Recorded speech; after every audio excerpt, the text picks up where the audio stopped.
এদেরকে সুসংবাদ দিন। তার মানে বিপদে ধৈর্য ধারণ করতে হবে প্রিয় ভাইরা। ইন্নামাস সাবরু ইনদা সাদামাতিল উলা। বিপদে আমরা অনেক সময় প্যানিক হয়ে যাই, অস্থির হয়ে যাই, কি করব, হতাশ না। মুমিনরা হতাশ হয় না, ধৈর্য ধারণ করে। কি করে? কি করে?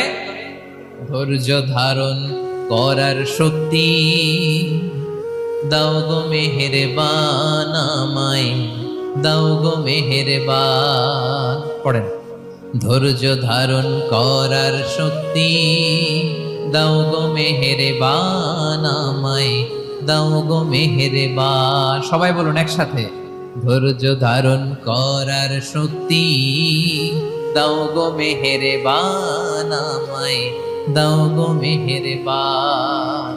বুকের ভেতর ব্যথার নদী বইছে অবিরা, বইছে